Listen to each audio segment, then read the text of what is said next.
Num num num num num. Num num num num num. I like to eat the chippy. Stop it. Summerween is now upon us. Happy first day of Summerween. This is going to be my first reading vlog for the readathon. So this is going to be the first 3 days. Today is Saturday, Sunday, and Monday. And I don't really have a theme or like anything that I'm particularly doing with this vlog. Just how much can I read in the next 3 days. So I want to go over my priorities for this vlog. So first of all, I want to finish the book that I'm currently reading, which is actually not even on my official TBR for the readathon. We'll get to that in a minute. But after that, I also want to do Coup De Grace, which is my novella pick, which should be easy. It's very, very short. And then my other big goal is to get through Shutter Island. This one obviously is a lot longer, but it is kind of like a thriller, mystery thriller. So I feel like it'll be a pretty quick read, especially like I know the story. Oh, and the font is huge. I never actually opened this book. I thrifted it a while ago, but now seeing that the font is like ginormous, I think I'll be able to get through this pretty easily. So this, and then I would like to start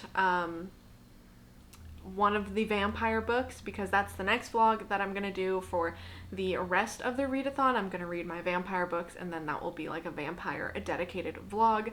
So first of all, finishing these two, but I need to finish the one that I'm currently reading, which I started last night, and that is When the Wolf Comes Home by Nat Cassidy. I was so excited for this release. I don't even know why, because Nat Cassidy's other novels, Mary and Nestlings, I gave both of those 3 stars, and I didn't really feel like, I feel like everybody loves his books, and those were like just okay for me. But I read his novella Rest Stop earlier this year, and I did enjoy that one. And this, I think, is definitely more like similar to Rest Stop than it is to his other novels. Like, it's definitely very gory and bloody so far, and very, very fast paced. But I started this last night because I wanted to get a little bit through it before I had to go to bed. And you can ask my boyfriend, he was there, and I was like, I can't put this book down. Like, it sucked me in. It was very addictive from the beginning, and I was like, I know I need to put this down because I have to go to bed, but I don't want to put this book down.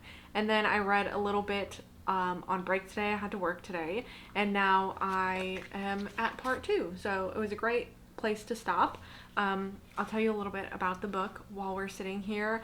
We start off, the first chapter is from a child's perspective, and he is hiding from daddy, and he has this like book with him, and his dad's like yelling at him, and he's like, "Where's the book? Give me the book. Where are you?" And we quickly come to realize like his dad is, I guess, this wolf man creature type thing.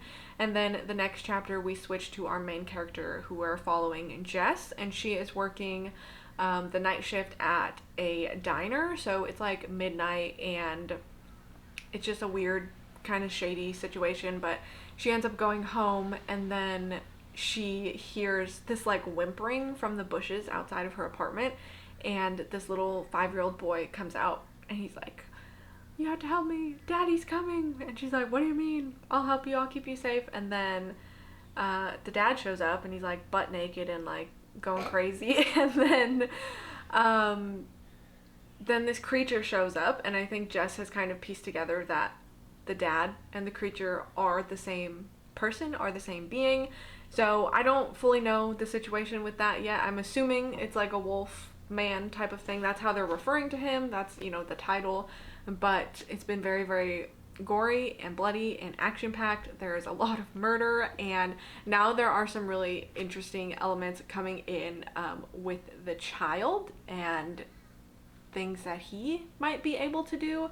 I'm enjoying it so far, which is a really good sign, because like I said, like I don't have the best like feeling, not the best feelings towards Nat Cassidy, but I just like, I haven't loved his books as much as everybody else loves his books. But I'm also still a little bit apprehensive, because I remember when I read Mary and I read Nestlings, I really liked those for like the first half, and then the second half is when it lost me, and then it just went down from there. So I hope that's not the case with this one.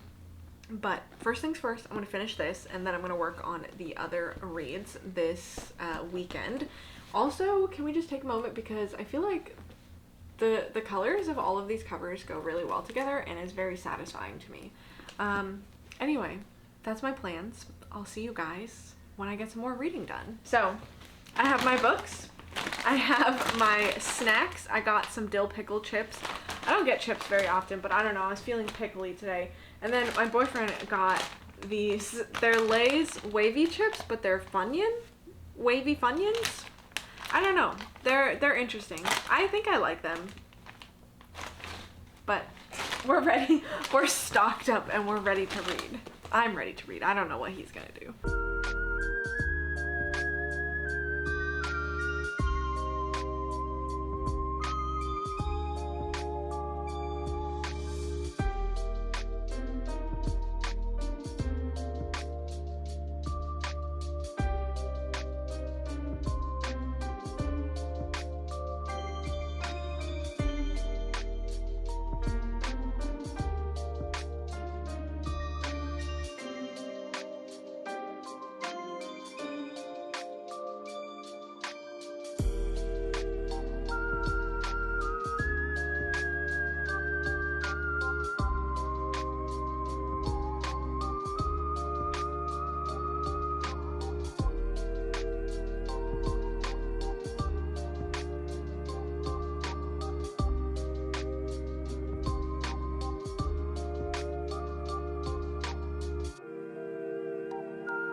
Okay, first book is finished as of like a few minutes ago. I just sat down and finished this, and you'll probably see, like, I recorded at the very end because like some shit was happening and I was on the verge of crying and I didn't know what was going on, and I just wanted to record it. And the very end like confused me at first. As you guys can see, I had to sit there and like think about it for a second, and I think I have come up with my own interpretation for the ending, and I think that it goes along well with the story. Honestly, I can't talk about this too much because like after the point that I gave you guys my first update, the story takes a turn. It kind of goes somewhere that I wouldn't have expected it to go based off of the synopsis. Like it becomes an entirely different story. It's like very unexpected, the turn that the book takes, but I really loved it. But I can't say too much more about the plot, so I would just kind of have to vaguely talk about why I love this book so much. But that's gonna be hard because like I said, it almost made me cry a few times, and I think that's truly just like the deeper themes within the book that are a little bit emotional for me. I think the big thing within the story that is very prominent, anybody could see by reading this book, like it's about fear and the way that fear manifests. And there's even a little quote at the beginning from Frank Herbert, the author of Dune, but that is like really, I feel like a good quote to use. Like fear is the mind killer, and that is like what the book is about. But it also deals with grief and losing your loved ones, especially losing your parents. But then I also feel like in a way it's about like childhood trauma, the way that you perceive things as a child, especially when it comes to fear, and how that is like one of the strongest and most complex like human emotions. And to me, I mean, it is kind of a sensitive topic when you talk about childhood trauma like that, but also like growing and becoming an adult, and like after going through trauma in your childhood and like working through that as an adult, and like coming to this realization that your parents are human beings just like you. Like everybody is a human just trying to do their best with what they were given. And that's really difficult to understand and process, especially as a child. And like fear and anxiety as a child feels so big and so overwhelming.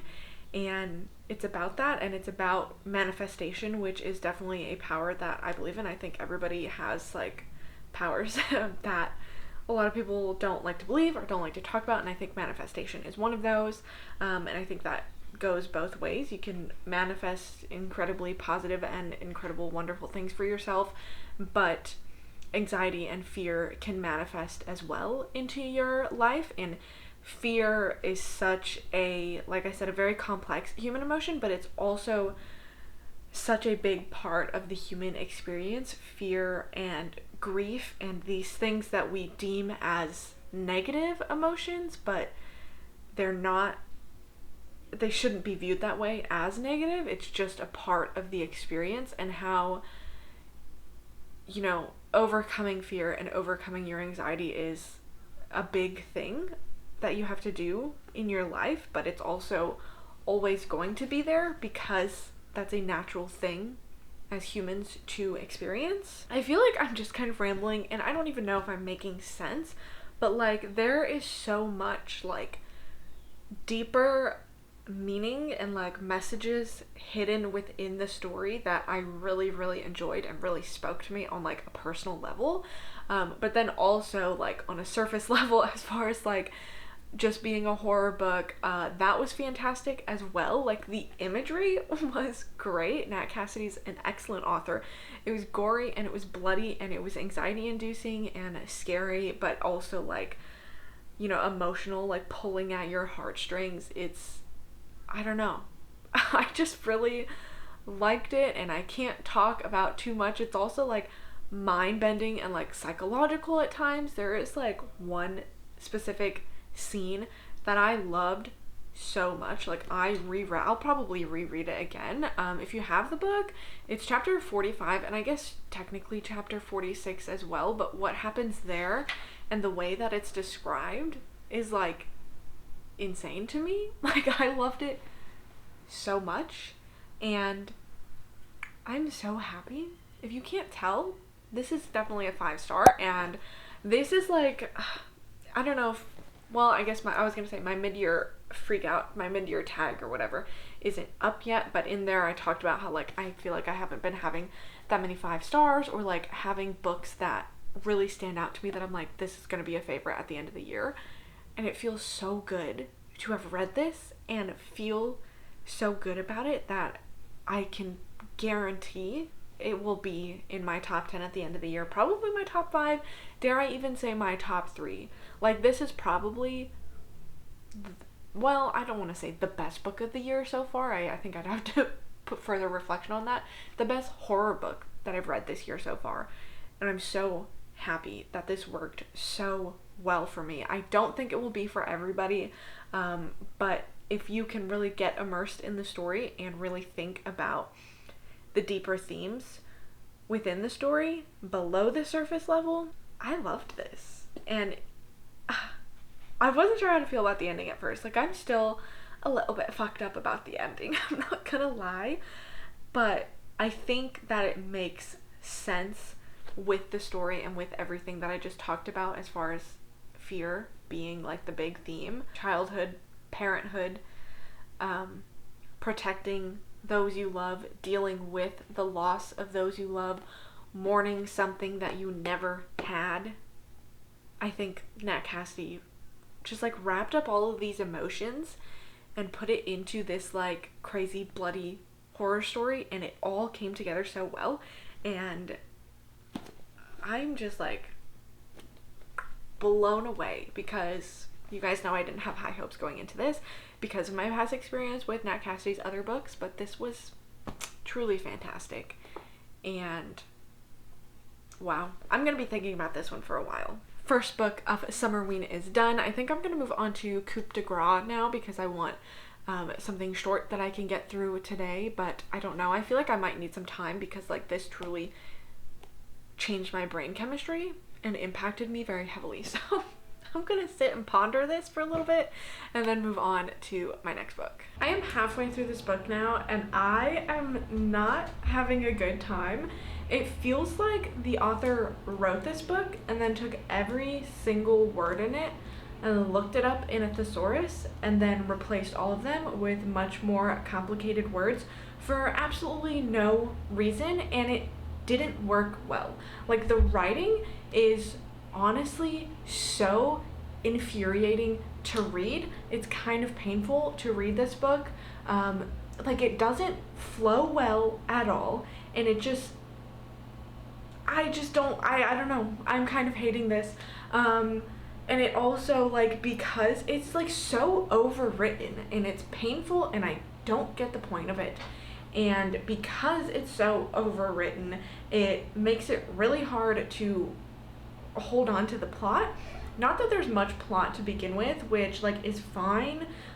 We are following this man named Vic, and he is on his way to take his own life. So he is traveling via subway, and he gets off the train, and he's going to exit the subway, and he can't find the exit, finds himself in a labyrinth. Things are changing around him. It is very complicated. It is a very, very large area that he just cannot find his way out of. And that's it so far.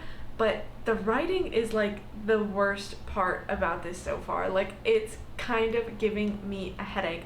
I'm only halfway through this book. I've read 68 pages of the book, and I am so over it. Like, I truly am not having a good time, but I'm gonna finish it because it's short enough. And it just sucks because, like, I love me a good horror novella at times, right? I thought this was gonna go great. I like weird horror. I like some experimental stuff at times, but this is just not good at all. And I'm pretty sure it has, like, a low average rating on Goodreads. I've seen a lot of negative reviews, a lot of people on booktube that talk about not enjoying this book, and I didn't get it. I was like, you know what? But this book sounds so good. It has such an interesting premise. I'm gonna pick this up. I'm gonna love it.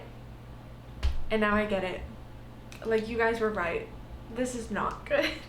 And I understand what it's trying to do, and I want to respect it for that. Like, it's very clearly, like, a metaphor for depression and mental illness, discussions of anxiety and suicidal ideation and all of that, and I get it, and I want to like it, but it's not good simply because of the writing. Like, that is the most painful part for me. I'm, like, suffering trying to get through this book. That sounds so horrible, and I know you're probably like, why don't you just stop reading it? And you know what, I do. If it was any longer than it is, I would stop reading it. I would not put myself through this. But, like, it's short enough, and even just, like, flipping through, like, there are some pages where it's like that, you know what I mean? There's a lot of empty space, so I feel like it'll be a pretty quick read in, like, the second half, I hope. I don't know where the ending's gonna go. I feel like this will likely be a 1 star, between 1 and 2 stars, I would think, but I'm not having a good time with it. This isn't really an update. I got halfway through this book, have not been enjoying it since, like, the first chapter, and I just wanted to tell somebody about it. I'm gonna finish this. I don't think it's gonna go well, but I will see you guys later. It's later. I have finished the book. I finished it a while ago. I will say the second half was more enjoyable than the first half, maybe because I was, like, into the story by then and already used to the writing, and so it was, like, easier to get through. There was also sort of like a choose your own adventure type aspect of it where, you know, you get to decide what the character does and then flip to the one page and flip back to the other page, and that type of vibe, which made it fun and more engaging while you're reading it, and I feel like helped to break up the story a little bit. I want to respect the book for what it does and the message that it has, but I didn't really have a good time reading it. I didn't have any big takeaways from it. It's not gonna stay with me for very long, so I don't think I'm gonna give it, like, a flat out 1 star, either a 1.5 or a 2 star, because in a way I can see why people like it, but it just was so totally not for me, and that really sucks. But for those of you that did read this and enjoyed it and had a big takeaway from it, I am very happy for you. But that is my second book of Summerween done. I have not started Shutter Island yet, but I probably will tonight. I'm really hoping, it's been so rainy recently. I feel like it's been rainy everywhere, but it's been like rainy every single day. And it is possibly going to rain tomorrow, but I really hope that it doesn't, because I don't have a lot to do. Like, I'm gonna do some editing tonight, and I have to go to the library to drop off some books tomorrow. But I really hope that maybe I can go to the park and put up a hammock and do some reading outside. Like, I'm gonna be out in the sun somewhere that I can read tomorrow, and I hope that the weather's good. We'll see what happens. That way, like, this vlog is not just me sitting in the same spot and just talking about books. Good morning. It is Summerween day 3, and I am currently getting ready to be on my way to the library. I have 5 books that I need to return, including When the Wolf Comes Home and Coup De Grace, because those are due today. And then right next to the library, there's like this really nice park, and it's like right by the harbor, so right by the water. And I thought I could do some reading there for a little bit because it's supposed to rain later. It's not raining right now. I want to feel some sunshine, but I don't know how long I will be there, honestly, because it's still hot. And if I get too hot, then I'll just come home sooner than expected. But I brought a mat that I can lay out and sit on the grass, and I also brought my hammock, although I don't think they have trees that I could really put a hammock up in, but I'm going to bring it just in case. So I started The Gathering this morning on audio while I was getting ready. I was listening to that. I am 12% through, but that I will save for my vampire vlog, so you'll have to wait to see how I'm feeling about that one. But I have Shutter Island packed in my bag, ready to go and read, and I think that'll be great because one of the Summerween prompts for Instagram is to take a picture of a book in nature.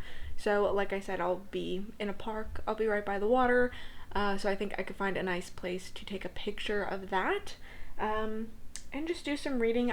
There's a cafe down there that I might go and get something at. I don't know, but it's an idea I've been playing with. They have really good drinks and they're really cheap, but the place that I live is like the Scientology capital and they own like pretty much all of the businesses down there, so I'm like, do I really want to go and like give them money? But we'll see how I feel once I get there. Maybe I'll feel like getting a drink to sit and read. Anyway, I'm going to get on that. I'm not going to bring the camera because that just like sounds like a lot. So if I vlog there, it will be on my phone. But yeah, that's all.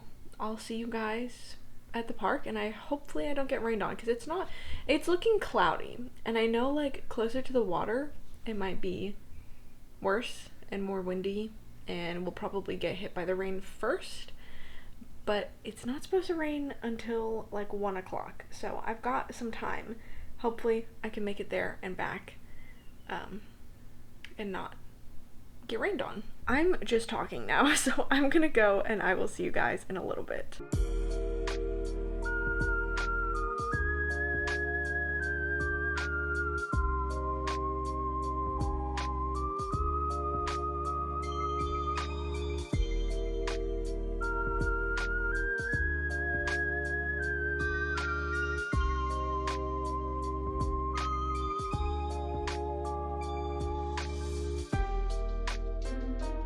Not gonna lie, I don't know if I mentioned this, but I rode a bike here and I forgot sunscreen, and the UV index is like 9 and I'm freaking sweating, but it's really nice.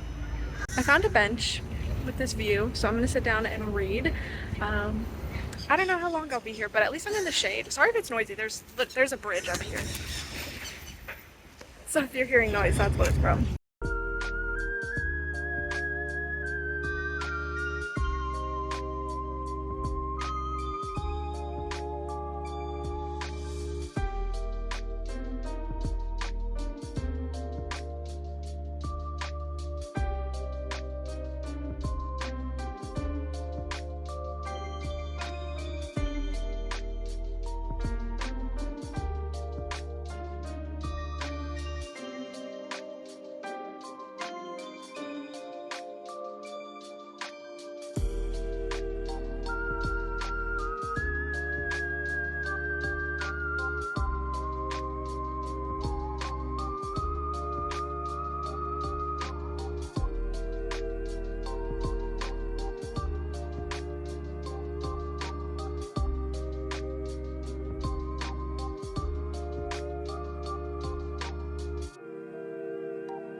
I sat down and I started recording, and then I realized I don't have the book up here with me, so you're just gonna have to bear with it that I can't hold up the book.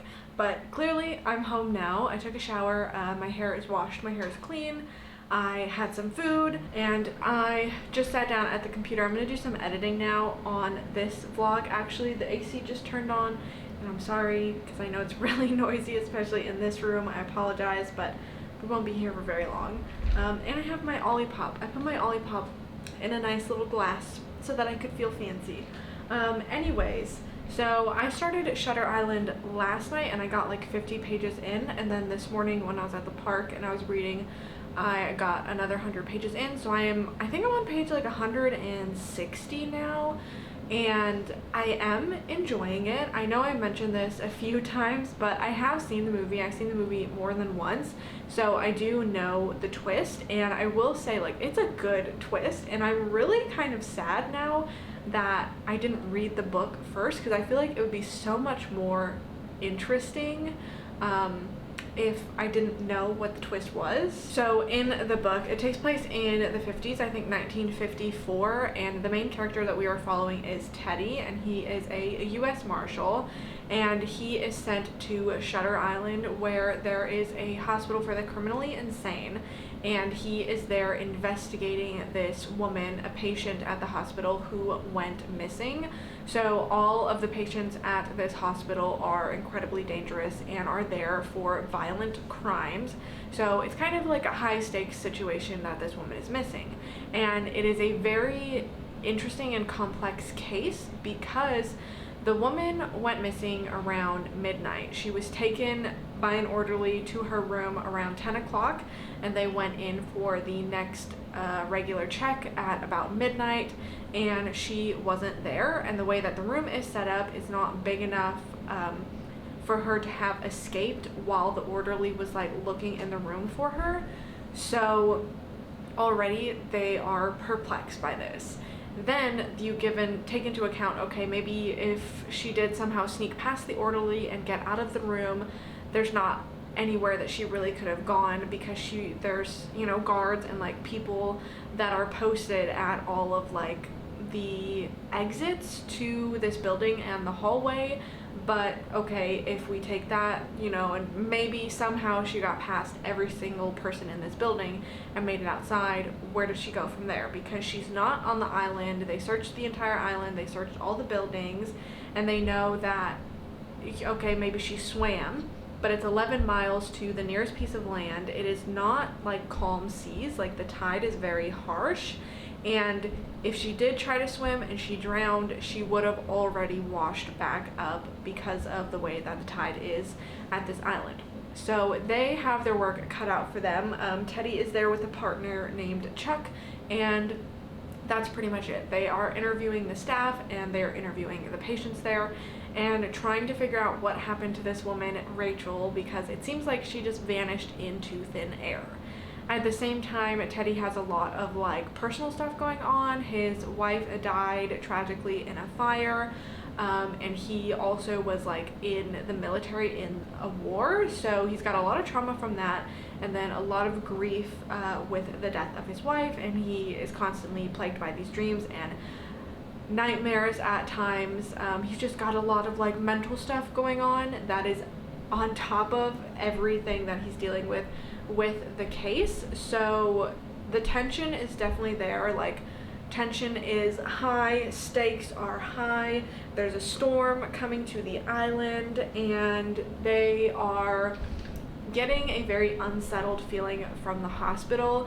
This was also, you know, in the 50s during the time of a lot of like experimental stuff, especially with like psychedelics and hallucinogens.